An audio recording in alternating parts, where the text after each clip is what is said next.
मेरे चैनल में आप सभी की स्वागत है। आखिर इस वीडियो के माध्यम से जो कि जीके और जीएस का प्रश्न जो कि करवाने वाले हैं, जो कि सभी एग्जाम में जीके और जीएस से प्रश्न आप लोग का जो कि पूछा जाता है। आप किसी भी एग्जाम की तैयारी कर रहे हैं तो जीके और जीएस से प्रश्न आप लोग का एग्जाम में जो कि देखने को मिलता है। तो आखिर इस वीडियो के माध्यम से जीके और जीएस का जो कि प्रश्न करवाने वाले हैं, तो इस वीडियो को शुरू से अंत तक देखिए, तभी आप लोग को समझ में आएगा। और वीडियो अच्छा लगे तो लाइक कर दीजिएगा, चैनल पर तो चैनल को सब्सक्राइब कर दीजिएगा। तो चलिए आखिर जीके जीएस से प्रश्न आप लोग का एग्जाम में कैसे जो कि पूछा जाता है। तो पहला प्रश्न क्या पूछ रहा है कि इंडिया गेट कहाँ पर स्थित है। तो इंडिया गेट कहाँ पर स्थित है, तो इंडिया गेट कहाँ पर स्थित है। ऑप्शन जो कि आप लोग का नहीं बताएंगे, डायरेक्ट आप लोग का जो कि आंसर ही बताएंगे आप लोग का कि इसका आंसर क्या हो जाएगा। तो आखिर आप लोग का इंडिया गेट कहाँ पर स्थित है, तो इंडिया गेट कहाँ पर स्थित है, तो यह जो कि दिल्ली में स्थित है। इसका राइट आंसर ऑप्शन जो कि बी हो जाएगा। अगला प्रश्न की ओर चलते हैं। अगला प्रश्न क्या पूछ रहा है कि रबर शब्द किस खेल में संबंधित है। तो रबर शब्द किस खेल से संबंधित है, तो यह रबर शब्द किस खेल से संबंधित है, तो यह जो कि किस खेल से संबंधित है, तो यह क्रिकेट से संबंधित है। रबर शब्द किस खेल से संबंधित है, तो यह क्रिकेट से संबंधित है। इसका राइट आंसर ऑप्शन जो कि सी हो जाएगा। यहीं आप लोग कर बात करें कि फुटबॉल, हॉकी और जो कि क्रिकेट का प्लेयर कितना होता है, तो ये फुटबॉल, क्रिकेट, हॉकी का प्लेयर जो कि कितना होता है, तो 11 प्लेयर होते हैं, जो कि आप लोग का याद होना चाहिए। क्रिकेट में 11 प्लेयर होते हैं, फुटबॉल में 11 प्लेयर होते हैं, हॉकी में 11 प्लेयर होते हैं, ये भी आप लोग का याद होना चाहिए। और जो कि शतरंज में कितने लेंस होते हैं, तो 64 लेंस होते हैं, ये भी आप लोग का याद होना चाहिए कि शतरंज में जो कि 64 लेंस होते हैं। तो इसका राइट आंसर ऑप्शन जो कि सी हो जाएगा। अगला प्रश्न की ओर चलते हैं। अगला प्रश्न क्या पूछ रहा है कि सबसे प्रसिद्ध वेद कौन सा है। तो सबसे प्रसिद्ध वेद कौन सा है, तो सबसे प्रसिद्ध वेद कौन सा है, तो यह जो कि ऋग्वेद है। सबसे प्रसिद्ध वेद कौन सा है, तो ऋग्वेद है। ऋग्वेद सबसे प्रसिद्ध वेद है और सबसे पुराना भी वेद है। सबसे प्रसिद्ध वेद और सबसे पुराना वेद कौन सा है, पुराना वेद कौन सा है, तो यह पुराना वेद कौन सा है, तो ऋग्वेद है। सबसे प्रसिद्ध वेद ऋग्वेद है, ये भी आप लोग का याद होना चाहिए। तो यही आप लोग का जो कि इसका राइट आंसर ऑप्शन जो कि ए हो जाएगा। अगला प्रश्न की बात करें। अगला प्रश्न क्या पूछ रहा है, ऋग्वेद में कितने मंडल होते हैं। तो ऋग्वेद में कुल कितने मंडल है, तो यह 10 मंडल है। ऋग्वेद में कितने मंडल होते हैं, तो 10 मंडल होते हैं। इसका राइट आंसर ऑप्शन जो कि बी हो जाएगा। अगला प्रश्न की ओर चलते हैं।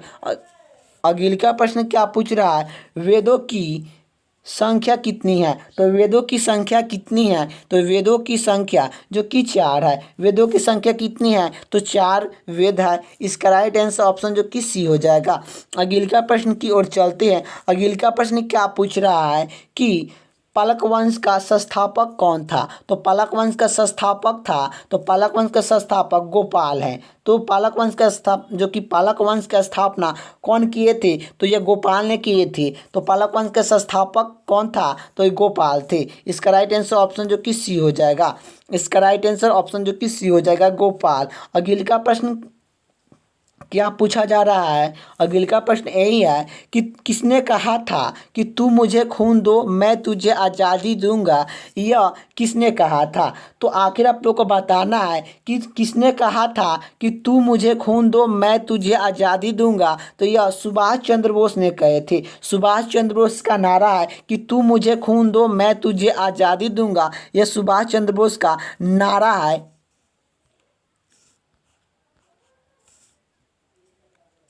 नारा है। और सुभाष चंद्र बोस जो कि 3 नारा दिए थे। जय हिंद का नारा जो कि किसने दिया था, जय हिंद का नारा किसने दिया था, तो सुभाष चंद्र बोस ने दिए थे। और एक नारा और दिए हैं जो कि दिल्ली चलो, क्या दिल्ली चलो, दिल्ली चलो का नारा किसने दिया था, तो यह सुभाष चंद्र बोस ने दिल्ली चलो की नारा जो कि दिए हैं, ये भी आप लोग का याद होना चाहिए। तो सुभाष चंद्र बोस ने 3 नारा दिए हैं कि तू मुझे खून दो मैं तुझे आज़ादी दूंगा। यह नारा किसने दिया था, तो सुभाष चंद्र बोस ने दिए थे। जय हिंद का नारा किसने दिया है, तो सुभाष चंद्र बोस ने दिए हैं। दिल्ली चलो के नारा किसने दिया है, तो दिल्ली चलो के नारा सुभाष चंद्र बोस ने जो कि दिए हैं। तो इसका राइट आंसर ऑप्शन जो कि डी हो जाएगा, सुभाष चंद्र बोस। अगला प्रश्न की ओर चलते हैं। अगला प्रश्न क्या पूछ रहा है कि महात्मा गांधी की हत्या कब हुई थी। तो महात्मा गांधी की हत्या कब हुई थी। तो महात्मा गांधी की हत्या कब हुई थी। 30 जनवरी 1948 ईस्वी को हुई थी। 30 जनवरी 1948 ईस्वी को महात्मा गांधी की हत्या हुई थी। तो महात्मा गांधी की हत्या कब हुई थी। तो यह जो कि 30 जनवरी 1948 ईस्वी को हुआ था। और जो कि महात्मा गांधी का जन्म कब हुआ था, यही प्रश्न आएगा कि महात्मा गांधी का जन्म जो कि कब हुआ था। तो महात्मा गांधी का जन्म कब हुआ था। तो 2 अक्टूबर 1869 में हुआ था। जो कि 1869 ईस्वी में 2 अक्टूबर 1869 ईस्वी में महात्मा गांधी का जो कि जन्म हुआ था। और कहाँ किस राज्य में हुआ था। तो गुजरात राज्य में जो कि हुआ था। गुजरात में जो कि महात्मा गांधी का जन्म हुआ था 2 अक्टूबर 1889 ईस्वी में। 1869 ईस्वी में जो कि महात्मा गांधी का जो कि जन्म हुआ था। तो इसका राइट आंसर ऑप्शन जो कि बी हो जाएगा। अगला प्रश्न की ओर चलते हैं। अगला प्रश्न क्या पूछ रहा है। तो अगला प्रश्न यही पूछ रहा है, निम्नलिखित में से किस प्रदेश में विधान परिषद नहीं है। तो किस प्रदेश में विधान परिषद नहीं है। तो आखिर आप लोग को बता दें विधान परिषद कितने राज्य में है। तो विधान परिषद जो कि कितने राज्य में है। तो विधान परिषद जो कि 6 राज्य में है। विधान परिषद कितने राज्य में है, 6 राज्य में है। तो आखिर इसमें से प्रश्न आप लोग को क्या पूछ रहा है, निम्नलिखित में से किस प्रदेश में विधान परिषद नहीं है। तो किस राज्य में विधान परिषद नहीं है आप लोग को बताना है। तो चलिए आखिर आप लोग को बता दें कि विधान परिषद किस राज्य में नहीं है। तो उत्तराखंड में विधान परिषद जो कि नहीं है। उत्तराखंड में विधान परिषद सीट जो कि नहीं है। इसका राइट आंसर ऑप्शन जो कि सी हो जाएगा। तो आखिर आप लोग का किस राज्य में विधान परिषद में सीट नहीं है। तो यह उत्तराखंड में नहीं है, लेकिन महाराष्ट्र, बिहार और उत्तर प्रदेश में जो कि विधानसभा सीट है। लेकिन उत्तराखंड में जो कि विधान परिषद सीट नहीं है, ये भी आप लोग को याद होना चाहिए। तो इसका राइट आंसर ऑप्शन जो कि सी हो जाएगा। अगला प्रश्न की बात करें। अगला प्रश्न क्या पूछ रहा है कि आगरा किस नदी के किनारे स्थित है। तो आगरा किस नदी के किनारे स्थित है। तो आगरा जो कि किस नदी के किनारे स्थित है। तो यमुना नदी के किनारे स्थित है। आगरा किस नदी के किनारे स्थित है। तो यमुना नदी के किनारे स्थित है। इसका राइट आंसर ऑप्शन जो कि डी हो जाएगा। अगला प्रश्न की ओर चलते हैं। अगला प्रश्न क्या पूछ रहा है। अगला प्रश्न यही पूछ रहा है कि भारत के किस प्रदेश की सीमा 3 देश के क्रमिक लगती है। तो कौन कौन से देश जो कि नेपाल, भूटान, चीन से मिलती है। तो आखिर आप लोग को बताना है भारत के किस प्रदेश की सीमा 3 देशों के साथ, नेपाल, भूटान, चीन के साथ जो कि मिलती है। तो यह सिक्किम की सीमा जो कि नेपाल, भूटान और चीन से जो कि मिलती है। इसका राइट आंसर ऑप्शन जो कि ए हो जाएगा, सिक्किम। अगला प्रश्न की बात करें। अगला प्रश्न क्या पूछ रहा है कि भारतीय जनता पार्टी का चुनाव चिन्ह क्या है। तो भारतीय जनता पार्टी का चुनाव चिन्ह क्या है। तो कमल है। तो भारतीय जनता पार्टी का चुनाव चिन्ह क्या है, कमल है। इसका राइट आंसर ऑप्शन जो कि ए हो जाएगा। अगला प्रश्न की ओर चलते हैं। अगला प्रश्न क्या पूछ रहा है, लोनार झील किस राज्य में स्थित है। तो लोनार झील किस राज्य में स्थित है। तो लोनार झील किस राज्य में स्थित है। तो यह जो कि महाराष्ट्र राज्य में स्थित है। लोनार झील किस राज्य में स्थित है। तो यह महाराष्ट्र राज्य में स्थित है। इसका राइट आंसर क्या हो जाएगा, लोनार झील किस राज्य में स्थित है। तो यह जो कि महाराष्ट्र में स्थित है। इसका राइट आंसर ऑप्शन जो कि डी हो जाएगा। अगला प्रश्न की ओर चलते हैं। अगला प्रश्न क्या पूछ रहा है कि धुआंधार जलभर पर्वत किस राज्य में किस नदी पर स्थित है। तो धुआंधार जल पर्वत जो कि किस नदी पर स्थित है। तो यह जो कि नर्मदा नदी पर स्थित है। तो धुआंधार जल पर्वत किस नदी पर स्थित है। तो यह जो कि नर्मदा नदी पर स्थित है। ये भी आप लोग को याद होना चाहिए।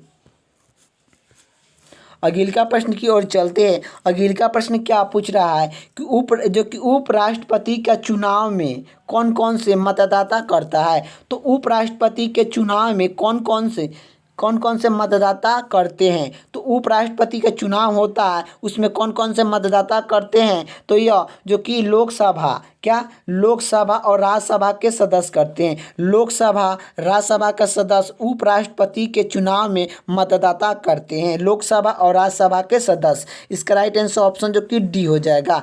अगला प्रश्न की ओर चलते हैं। अगला प्रश्न क्या पूछ रहा है। अगला प्रश्न यही पूछ रहा है कि भारत के उपराष्ट्रपति के पद पर लगातार 2 बार कौन रहे थे। तो आखिर आप लोग को बताना है कि भारत के उपराष्ट्रपति पद पर लगातार 2 बार जो कि कौन रहे थे। तो कौन रहा था। तो यह जो कि 2 बार लगातार उपराष्ट्रपति कौन बने थे। तो डॉक्टर एस राधाकृष्ण बने थे। डॉक्टर एस राधाकृष्ण उपराष्ट्रपति पद पर लगातार जो कि 2 बार जो कि बने हैं। लगातार कितने बार 2 बार जो कि उपराष्ट्रपति जो कि बने हैं। ये भी आप लोग को याद होना चाहिए। और भारत का प्रथम जो कि उपराष्ट्रपति कौन है। भारत के प्रथम उपराष्ट्रपति कौन है। तो भारत का प्रथम उपराष्ट्रपति जो कि कौन है। तो डॉक्टर एस राधाकृष्ण है। डॉक्टर एस राधाकृष्ण है जो कि भारत का प्रथम उप प्रधानमंत्री है और भारत के उप प्रधानमंत्री पद पर लगातार 2 बार जो कि बन चुके हैं। इसका राइट आंसर ऑप्शन जो कि ए हो जाएगा। अगला प्रश्न की ओर चलते हैं। अगला प्रश्न क्या पूछ रहा है कि मध्य प्रदेश राज्य का गठन कब हुआ था। तो मध्य प्रदेश राज्य का गठन कब हुआ था। तो मध्य प्रदेश राज्य का गठन जो कि कब हुआ था। तो 1 नवंबर जो कि 1959 ईस्वी को 1 नवंबर 1959 ईस्वी को मध्य प्रदेश राज्य का गठन हुआ था।